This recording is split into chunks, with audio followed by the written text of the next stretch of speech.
kid was really having a fit. And I'm thinking, and they were arguing with him about what to eat. I'm thinking, just give him something. He's hungry. No, that's not the way eating usually works, unless you're the king.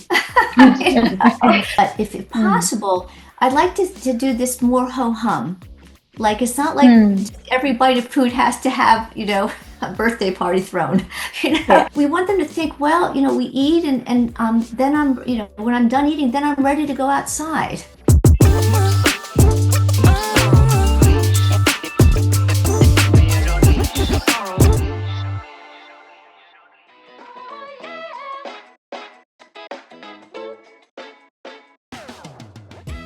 Kelly, thank you so much for joining us. It's an honor to have you. I'll Thank you. begin with my first question. Kelly, you've worked with children and families for decades over food and nutrition. So, my first question to you is, when families come to you and worry about picky eating, what is it that you look at apart from food? That's an excellent question. Thanks, Pooja. I think that you're looking at the whole family dynamic because picky eating comes in many different flavors. Sometimes it's the kind of food, sometimes it's when the child eats, sometimes they're not very hungry at all. Sometimes they'll eat under certain circumstances, but not others. So you're trying to get a lay of the land to see exactly how this is playing out and what the history of this is. Very often, I think the most often you hear that a child ate everything just fine, and then all of a sudden at 2, they stop. And we know that developmentally, 2 is when you start getting a sense of cause and effect. Like, oh, if I throw my sneaker in the toilet and flush, lots of fun things happen. Or if I scream, mom comes running, and that's when the behaviors quote start because that's when children start to understand cause and effect. And so now, if a child's been picky before age 2, that's a whole different situation. Then we're looking at more developmental issues. Perhaps they're having trouble chewing. Perhaps they're not capable, and we have to look at some physical things. So that's what we're trying to do in the beginning is find out exactly what's going on within this particular family. This does shift the lens for us because, like you said, it is so much more beyond food, and we are trying to dive into the why behind the behavior that the child is showing. Whether, like you said, is it developmental or something more going on there? Thank you so much for this. Kelly, from the parents' perspective, parents carry so much guilt around nutrition and food, especially if the child is labeled as a picky eater. What do you think parents are most afraid of when they are dealing with a child who's very specific about what he or she wants to eat? Well, often they have other family members that are trying to be helpful, telling them that they should do this or they should do that. Or perhaps you have someone running around after them trying to feed the child. And so it's almost given as a reflection of some kind of poor parenting choices. They're spoiling the child or they've done something wrong that's caused this. And that's very often not the case. What happens quite frequently is that the child is a picky eater and the parents are busy and they have things going on. And before they know it, a few times they try the quick answer and they're back into a corner and that's all the child will do.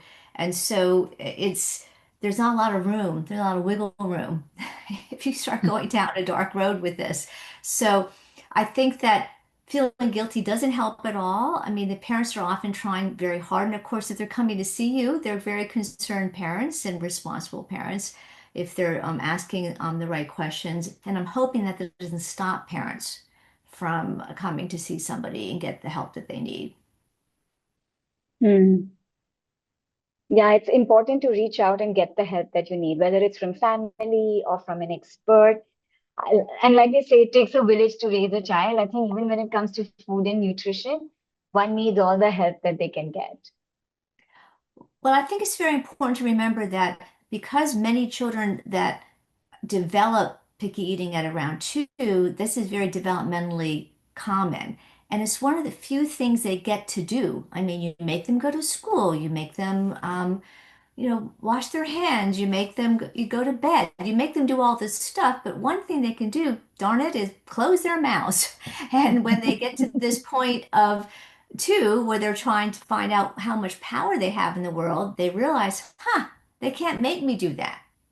And now, of course, in a terrible situation, a parent may try to force it, and we hope that doesn't happen. But for the most part, the child figures out if they're in a loving home that that's something that can't be pushed on them. And so they often put their feet down there and say, this is where I'm standing with it, which is why so much picky eating issues really has not much to do with food. Now, Right.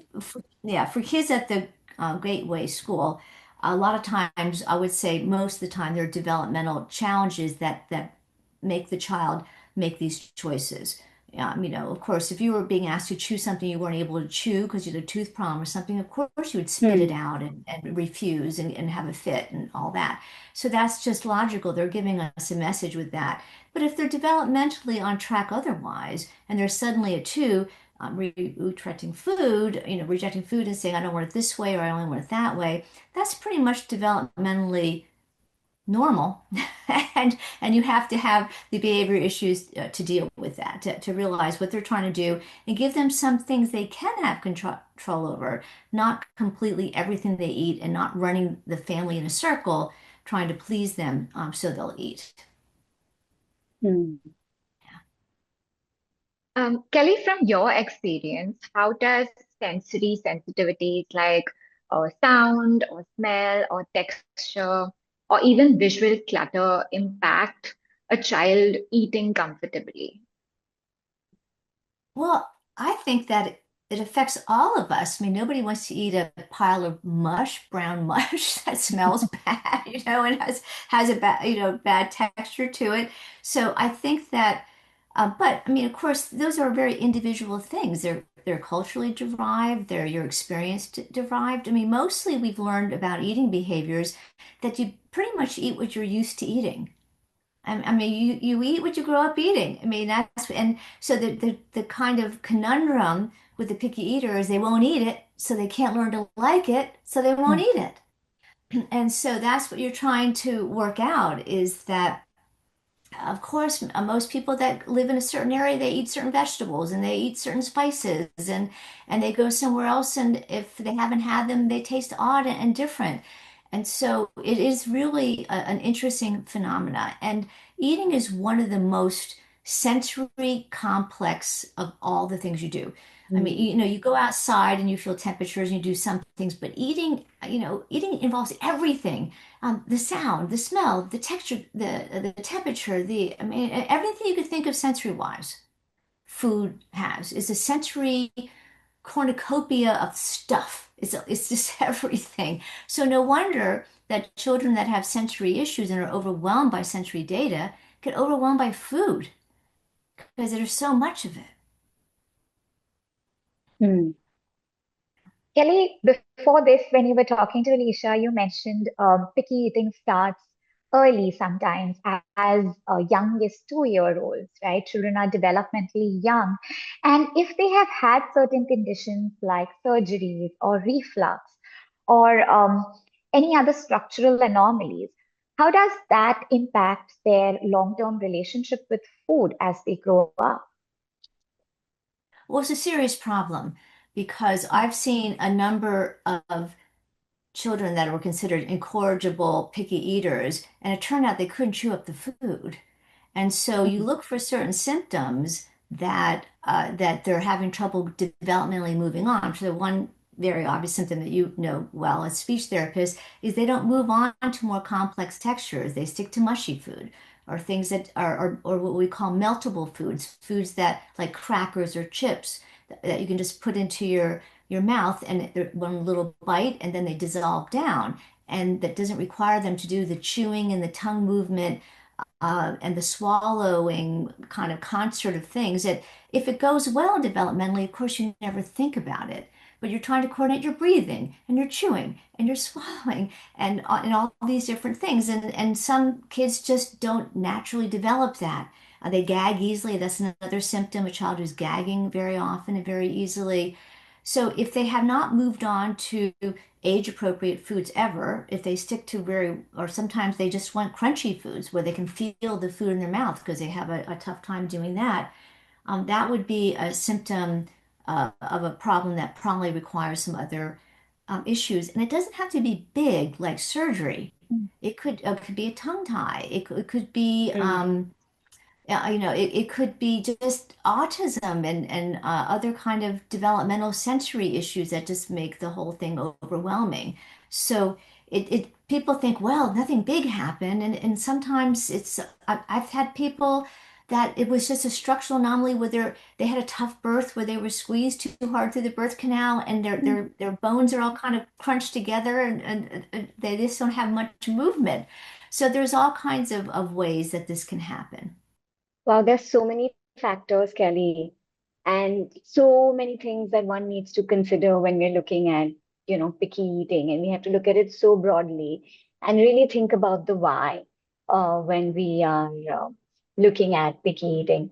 Kelly, back to the parents' perspective, parents are doing their best, right?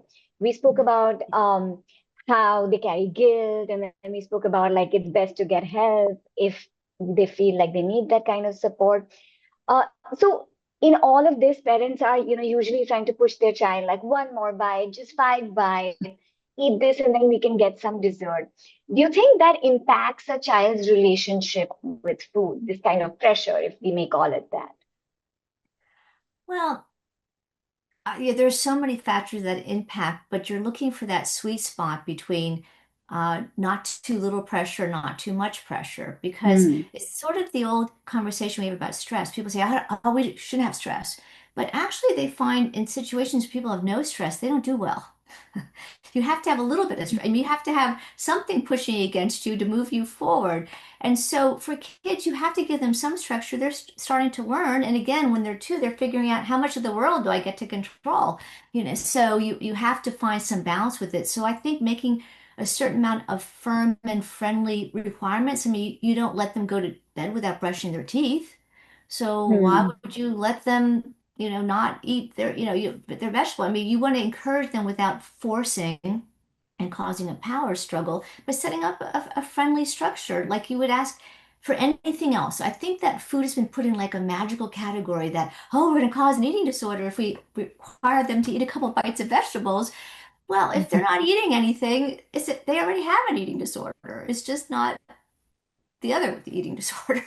So it's, I think that you have to make some requests and you have to set up a friendly thing where you're not punishing, where you're not cajoling in excessive ways.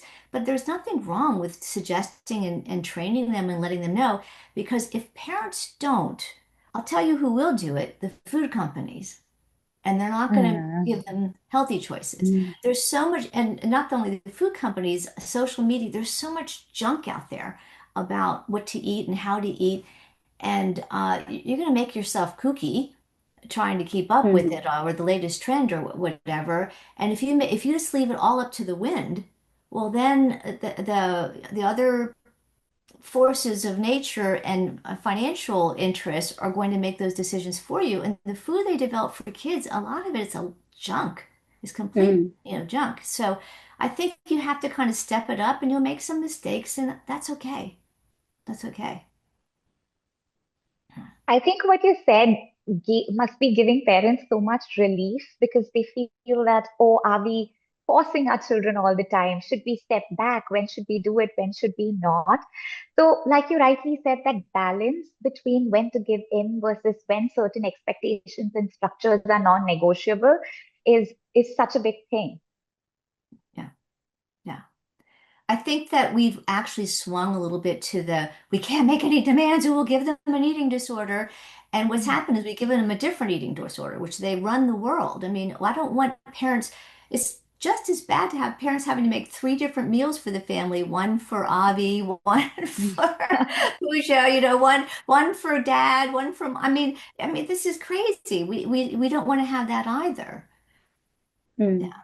Just spoke about so many different factors that impact eating for a child. And addressing all of these might take some time or maybe a long time. What can parents do, some easy practical things that they can do to close the nutritional gap while they are working on improving eating? I think that's a really important question because the important developmental milestones are happening while the kids are being picky, and your body is not a government that can run on a deficit. So if you don't have it, you got to do some budget cutting, and you won't like the kind of budget cutting that happens with development. So I think one thing you can do is that while it's hard sometimes to get some of the new good foods in, you can remove the worst of the bad foods. And so how you get into a bad habit quickly is like, well, at least they're eating something. Mm. So, donuts or or cookies or whatever would be. And of course, if you didn't know any better as an adult and you could just pick what to eat, I mean, I would just eat only cookies. I mean, why not? They taste great, right? So you can't use the kid brain to determine that. So you can at least remove the worst of the junk foods and just keep them out of the house because if they're in the house, you have to argue all the time about it. So if they're not in the house, it's like, sorry, they're not here. And it would be better for them to have dal every meal than to just have cookies every meal. And so if it comes down to that, so you can remove the worst of the foods, and then you can try to find things that texture wise while you're working on expanding the palate and working with perhaps a speech therapist or an occupational therapist to help with sensory and physical issues. You can try to find something that fits within their range. So if they're only eating mushy food, you can grind stuff up. So they're three or four and you're grinding food up. Better to grind up healthy food than just to have junky stuff that's ground up. So you can bend over to where they are developmentally without feeling embarrassed or bad about that. If they only can eat foods that mostly 18-month-olds can eat, but they're 4 years old, well, then you make the texture so that they can eat that. And you can also use supplements, nutritional supplements, to Hmm. close the gap between what they're able to eat and what you need to make sure that they have a minimum amount of nutrition so they can develop properly and grow properly. And I want to That's make really sure, yeah, yeah, and I want to make sure it's clear that growth alone is not a sign of nutritional sufficiency. Because if Mm. that were the sign of nutritional sufficiency, the heaviest people would be the healthiest people. So it's not just Mm. growing, it has to be these other developmental things too. So that's really helpful, Kelly. Kelly, there are many parents who suspect early on that the reactions that children are giving to food are unusual or they are extreme. In that situation, how can we differentiate whether this is typical picky eating or there is something more serious going on there? Like, I recently heard a term from you only, which was avoidant restrictive food intake disorder. It sounds serious. So, how do you differentiate? What are the signs that tells us that, oh, this is not your typical picky eating? It's not only behavioral, but there's something more serious going on there. yes, thanks for asking that because I think that's an important point. And of course, those parents are the most concerned and also the most embarrassed because the children's behaviors are extreme. And so, if you're to the point where you're horrified by what's going on because the child will scream for an excessive amount of time, or they would literally not eat and starve themselves so they're losing weight rather than eat something that's not exactly the way they want it, there's a little dot on it or a spot on it or whatever. Those are what come under avoidant restrictive food intake disorder. And what avoidant restrictive food intake disorder really is, it's sensory processing disorder applied to food. Oh. Yes, that's what it is. It's just sensory processing disorder. And what happened was they tried in the US to get sensory processing disorder in the Diagnostic Statistical Manual, which allows for Mm. insurance coverage to coverage.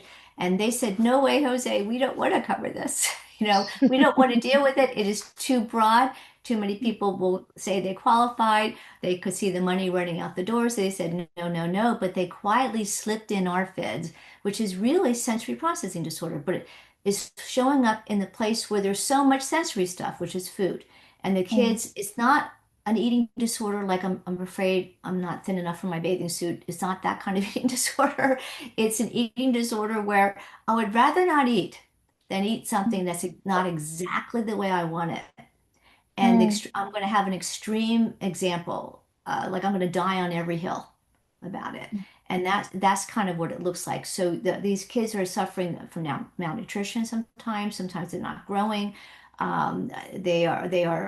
They're destroying the dinner time because they have very high demands and it's extreme. And they're not all this extreme, but just to let you know how bad it can be, and parents don't even realize it. I once had a family that the child screamed so much if they tried to put anything on their plate that wasn't exactly what they were willing to eat, that they were afraid the neighbors would call the police. And so they just gave in. Yeah. So, like you said, parents just gave in, and it's completely understandable the struggles that the parents and the families go through in this. But I think seeking support here should not be looked at as embarrassment, but rather go to the right people so that the experts can understand the child's body, understand the reasons, and timely support matters here, right? Oh, absolutely. I mean, those are the children that absolutely need support, and it takes a long time because they're so defensive that, we say they're screaming bloody murder for 45 minutes. But Mm, if you ask them to eat a banana, for all we know, it feels like razor blades to them. Their mm, sensory system's way offline. I mean, mm, it's not reacting the way we are. And so they're actually having a reaction in their bodies that we can't understand. It's like, mm, what? It's delicious, or it's soft or whatever, but they're not experiencing it that way.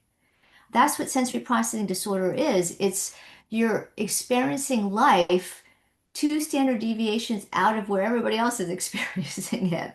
And so it's not that it's wrong particularly, but it's a very different experience and you're mm, reacting accordingly.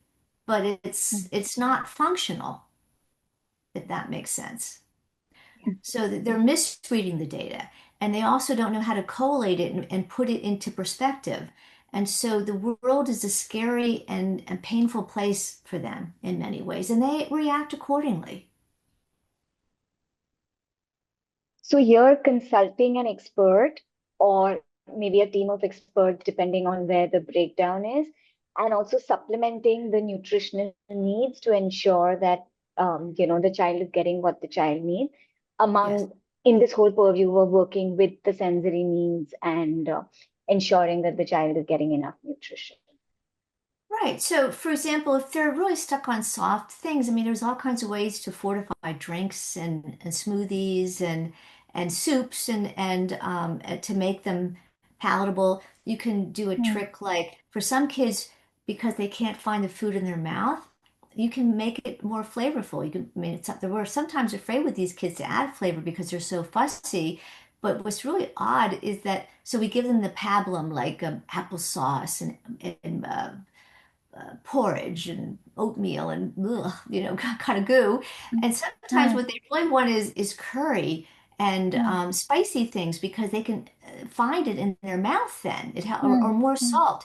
And I don't think you have to worry about giving young kids, adding a little bit of salt or adding some, don't add hot peppers unless it's something they seem to like or tolerate.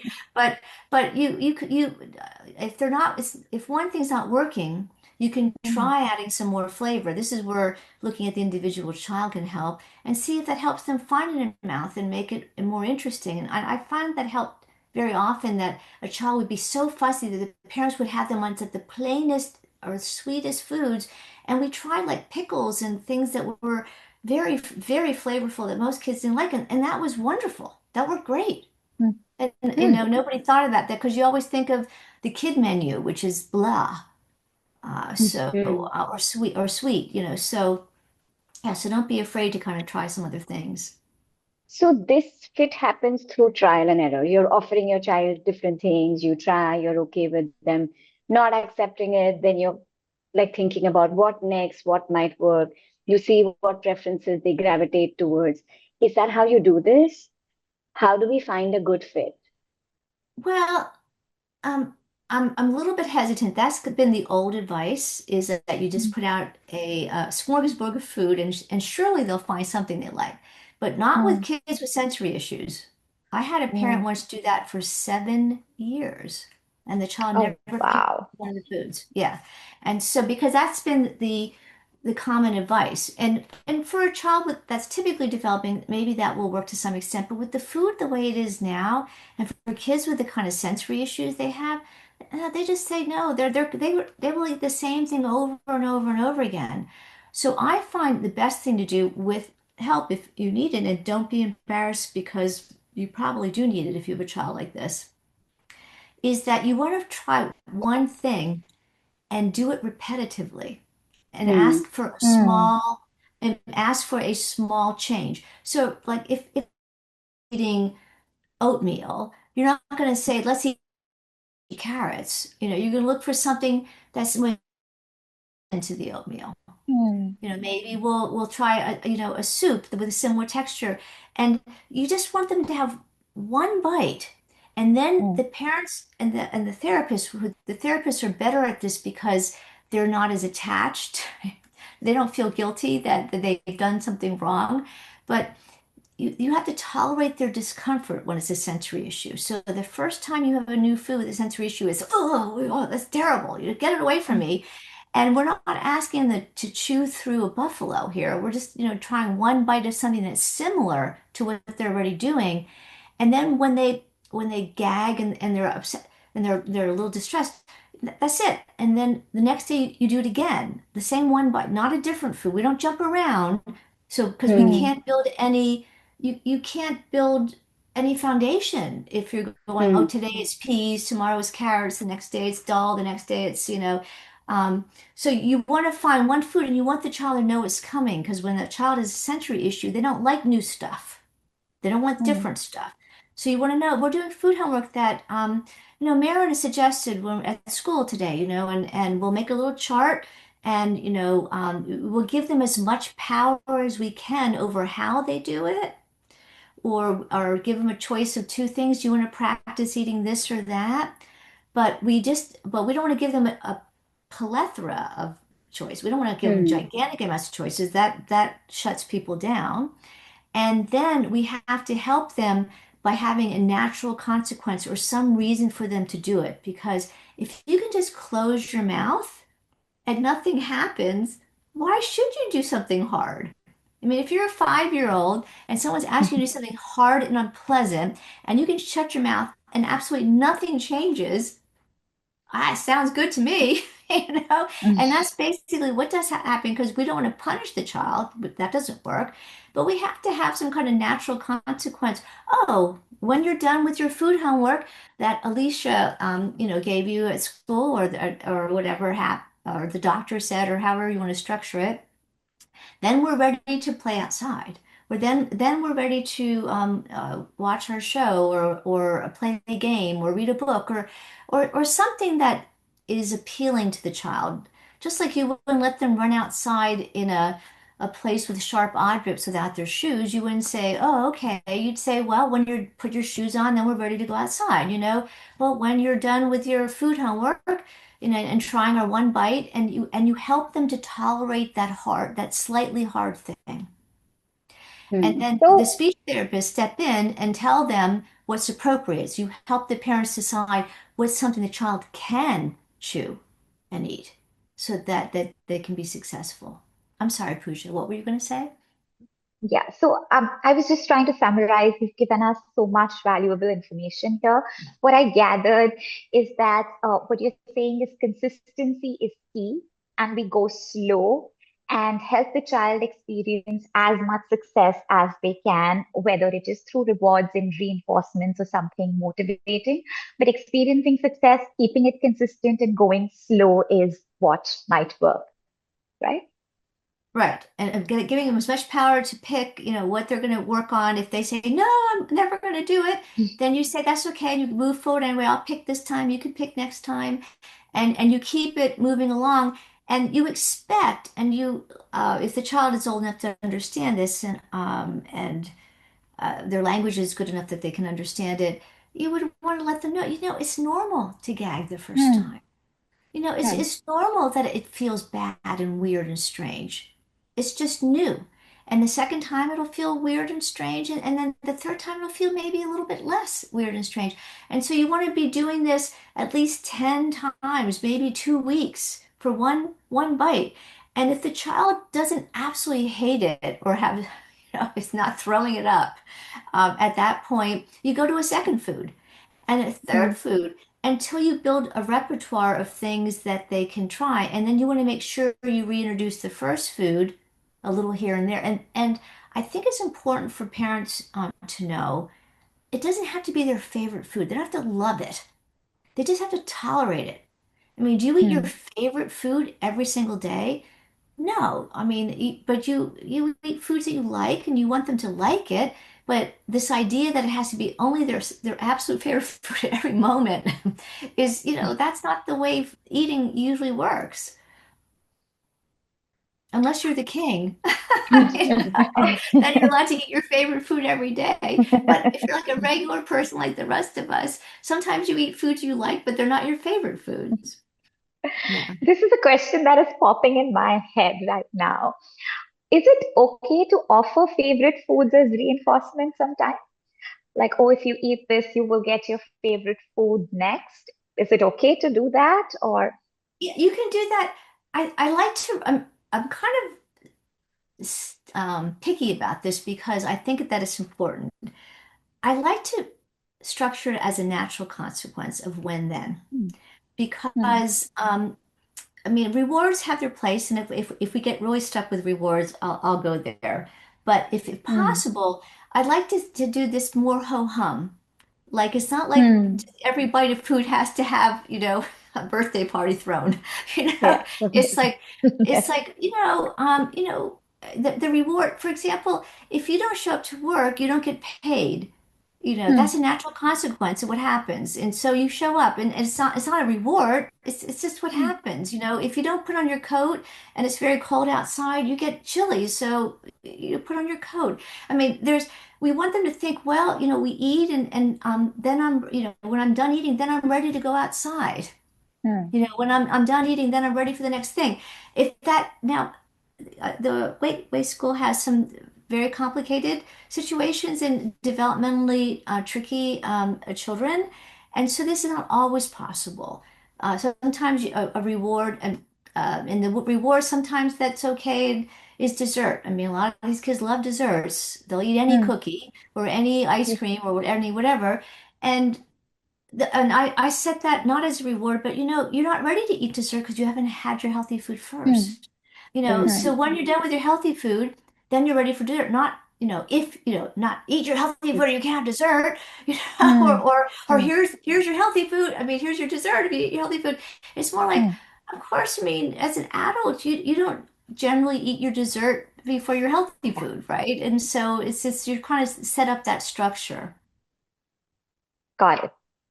Yeah.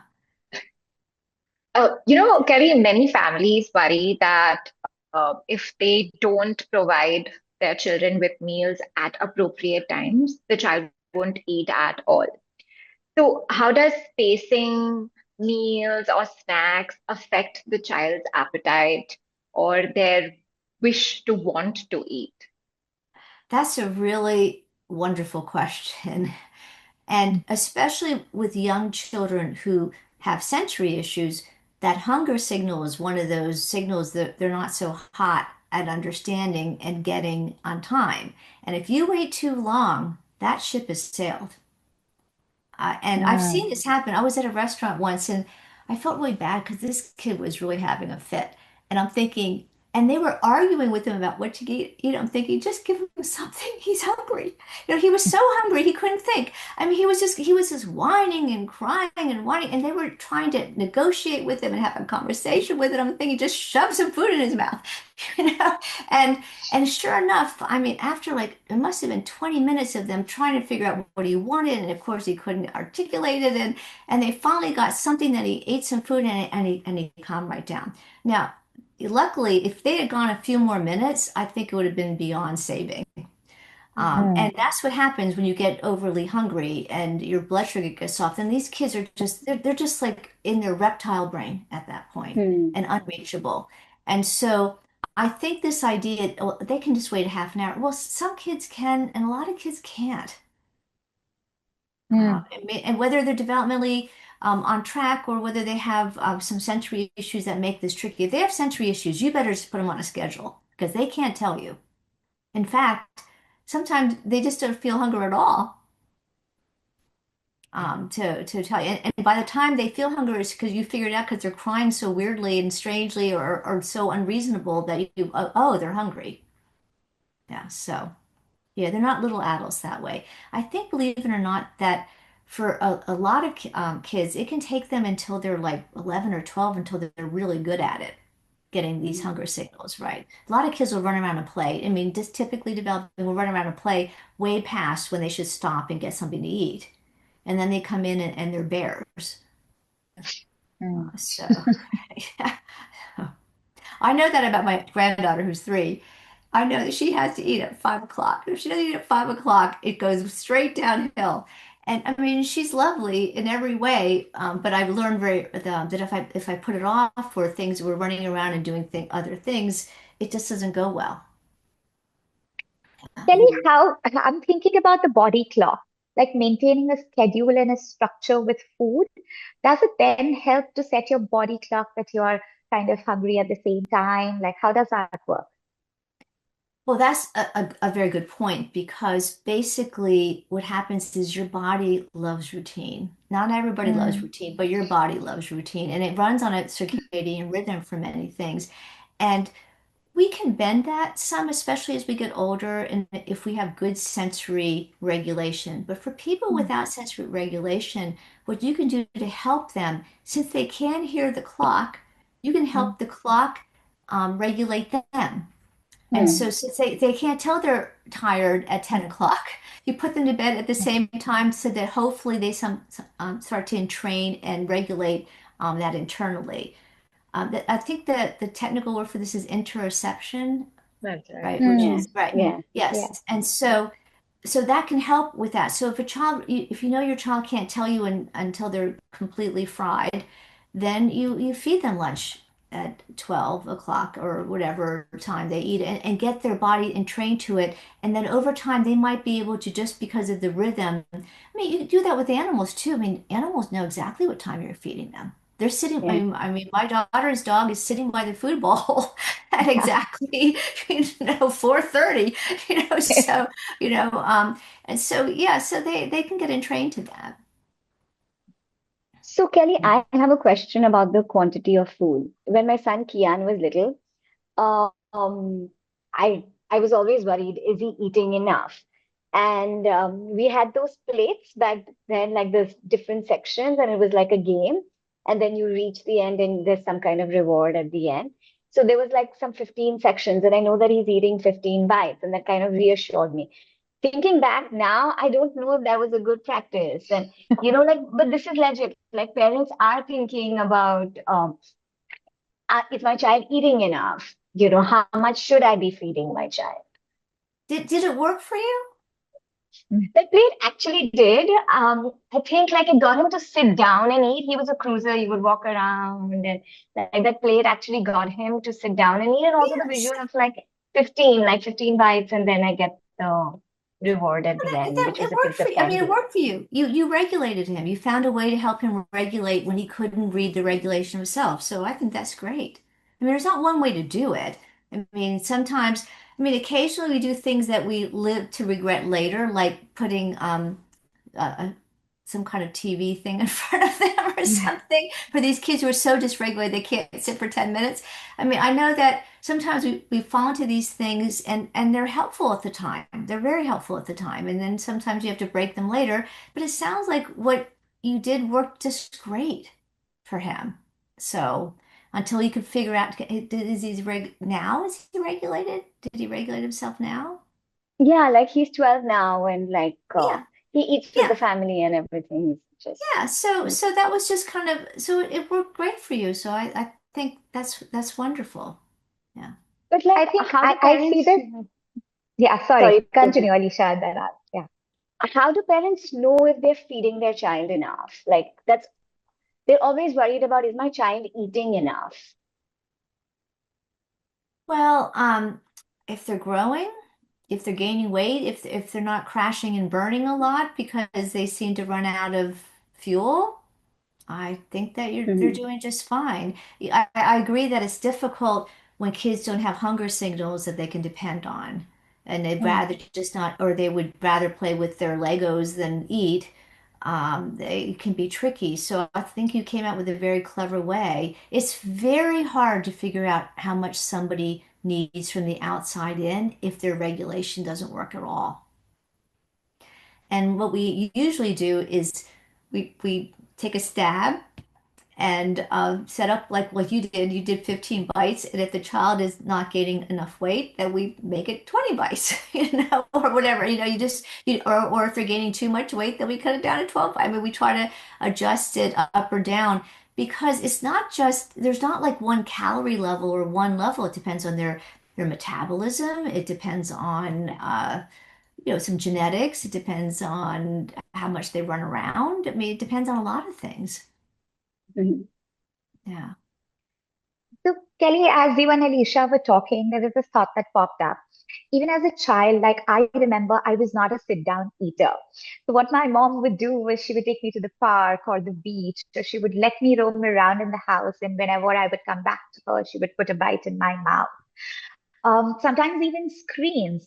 So, is this a healthy practice? Do you have to be a sit-down eater at an early age? What does it look like as you grow up or as the child grows up later on? I was just curious. Yeah, I think that we have a lot of different kind of families with different needs. And I think that parents have really good instincts for the most part about Hmm. their kids. And that seemed to work just fine for you. And you can sit down now, right? Can you and eat dinner? And so, to be honest with you, the bigger problem, at least here in the US, is that the parents don't sit down with the kids at all because they're coming home late.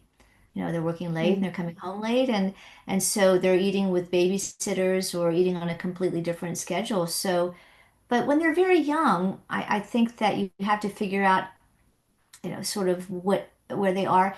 A lot of times when kids are very young, as you guys know, they use a lot of movement to regulate themselves, Hmm. much Hmm. more than adult life and even regular school life allows. Right. Uh, given your own to their own devices, they would eat with a sandwich on the run all the time, and they would never sit down at the table. So that's some way you have to, over time, I guess, uh, enculturate them, so that they can behave or civilize them, I suppose would be the proper word, so they can do it. But I think that developmentally, they're not really prone to it for the Okay. most part, or many of them aren't. Yeah. Makes sense. Kelly, if a parent listening is feeling exhausted and they're between food battles with the child and they're worried about nutrition and the amount of food that the child is taking in, what mindset shift to start off with would you suggest or help them with? That's a really hard question, Maren, because the last thing you want to hear when you're upset is just calm down. I mean, I don't know if your spouses have ever said to you when you're all revved up, just calm down. It's like it's like feeding fire into us, like don't tell me to calm down. And so I mean, when you're the child who's dysregulated needs more regulation from their parents. They need more than typical regulation. And so the kids with sensory issues, the kids on the spectrum, the kids who are developmentally delayed, they are more other regulated than kids their own or the kids their own age are. So they're more dependent on kind of other adults who are well regulated people to help them. So it's hard when you come home from a long day at work and you're very tired and you have a very dysregulated child to say, well, the only thing that's going to help them is if you get yourself really regulated. But that's the kind of tough truth of the matter is they need a lot of regulation help. And if you lose it, you're going to have triple trouble with them. And so it's a big ask. It's a big lift. And I think that if you're lucky enough to have a two-parent household, if you're losing your mind, you kick, the job over to your partner for a while and go take a powder and then, and come back and then try with some fresh eyes because nobody can do this all the time. I mean, it's impossible. I mean, that's why they say you need a village. If you have a grandmother nearby or an aunt nearby that you can send the kid over for a while till you can get your act together, do it. Because that's what needs to happen, really. Which is why, and I hear this all the time, and parents feel bad about it, but it's normal. You send the kid into one of you guys, and they do everything you ask, and you send the kid home, and they do nothing, and they just refuse. And the parents feel terrible. They say, "Well, they'll do it for you, but they won't do it for me." And that's because the child knows that the parent will accept them in their bad behavior and in their dysregulation, and they're trying a lot harder for you. And so the parents often get the bad end of the barrel in the sense that they get the kids. I mean, I would say much more often than not, the child behaves better at school than they behave at home. They try a lot harder, not always, but very often. And the parents feel guilty, say, "What am I doing wrong?" Nothing. The child knows you love them so much that they can just let their hair down and behave like crazy, and that's just kind of the way it goes. That's so true. And Kelly, we hear that so often from parents that when we do feeding therapy and they're working so well with us, but at home they just won't listen to the parents or the caregiver. Yeah. Yeah. and a lot of parents sometimes, if out of frustration, tell their kids you're being fussy, you're being picky, or they use terms like that. Does language shape the way in which the child views a relationship with food, or is there anything in terms of language that really impacts anything here? Well, yeah, a number of children have said to me, "Yeah, I'm a picky eater," because they've been told it so much that they now identify it as a badge of identification for them. So I do think that how you say things, and actually, once you're aware of that, you can use it to your favor too. So one of the tricks that I Mm, like, and the advertisers have known this for a long time, but parents have been slow to catch on. You can reframe a food. Okay, and the mm, advertisers do it all the time, and you can reframe things, and people tend to follow with that. So, if the child won't eat sweet potato fries because they're not regular white French fries, you just call them orange French fries, or you pick their mm. favorite character and you name them after them, or their Halloween ones, or their I don't know who the favorite characters are these days, but but whatever the favorite character is, or Yeah. Bluey's, or whatever, and it's amazing how that works. For them. So I think yes, I think you're right how you talk, and of course you're frustrated, and you're going to say some dumb stuff that you probably are going to kick yourself for later, and that's just part of being a parent. You got to somehow find a way to let that go. I don't know how to do that completely. I mean, we all do it. We all say really numbskull things that we will regret later, but yeah.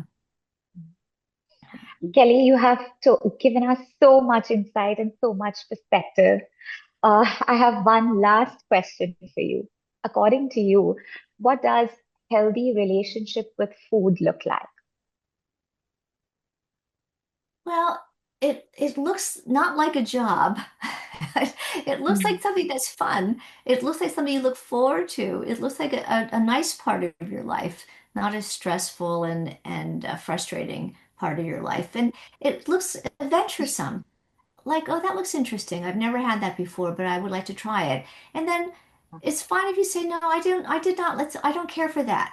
That's not my cup of tea. That's all fine. But what you love to see is children try, and adults too. I mean, there's lots of picky adults out there trying things and finding food to be interesting. And, "Oh, let's try a Korean restaurant. Oh, let's try, a different shaped noodle. That sounds like fun. And I think you can encourage that by when kids cook with their parents or growing plants that can be eaten. I mean, there's all Wow. kinds of ways to encourage. It doesn't Mm. always have to be cooking. If you don't want to cook, maybe they can grow some beans, or they can do some other things that are interesting, or play with the food, or make art out of it. I mean, there's 100 ways to do it. But do you have a good Kelly, relationship with food? I mean, do you guys feel like you have good relationships with food? I love food. So anything that has to do with food, I just enjoy it. I love it. I enjoy trying different cuisines. I'm not hesitant to, go ahead and try anything new or different. It was very different for me as a child, though, and I remember that how food would look visually kind of sometimes threw me off. So I was just talking to Alicia and Merin when we were preparing for this, and I told her that my mom would really insist on me having dried dates every day when I was a kid, and those dried dates to me. As a child, looked as cockroaches, and I was like, "You're feeding me something that looks like cockroaches." And don't do that. So, my mom kind of has exposed me to such a variety as a child, and I kind of am thankful because today, as an adult, if I think back, I'm willing to try everything, and I love food. I enjoy food, and like you said, as a family, we did a lot of activities together. We cooked together. My dad was also in the kitchen, and we had meals together. We would spend time with food and enjoy our moments with food. Um, we would also invite people over, and they belong to different cultures. So we would cook cuisines not only that belonged to our family tradition and culture, but a lot of different things like that. I guess that has shaped my relationship with food as an adult today. Well, I think that's a really good point. I mean, that's another trick is when you go out to eat, don't order off the kids' menu. Just order Mm. order the regular food and share it, Yeah. rather than because otherwise it's the same old nuggets and French fries and bread and Mac and whatever, mac and cheese. cheese and all that stuff. Yeah. So that I think can really help. And at some level, I think if we're honest with ourselves, we all have a little bit of an eating disorder. Almost everybody I know has some kind of weird thing when it comes to food. I mean, that's just kind of part of the way it is. It's such a big part of our life, right? Especially as women, we have all kinds of mixed, relationships with it. So, yeah, I think we can acknowledge, yeah, we all have a little bit of crazy when it comes to food. That's kind of the way it goes. Yeah. I'm sorry, Lisa, you're going Kelly, to ask something? no, I was just going to conclude actually. Kelly, everything that you have shared is so valuable. And, it's getting us to think that there is no one size fits all kind of formula when it comes to eating or nutrition.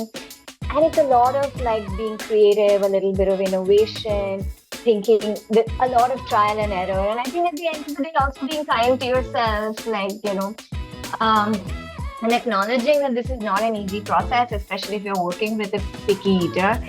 And like, okay, new day, let's try something new and, move along and figure what's best. Right.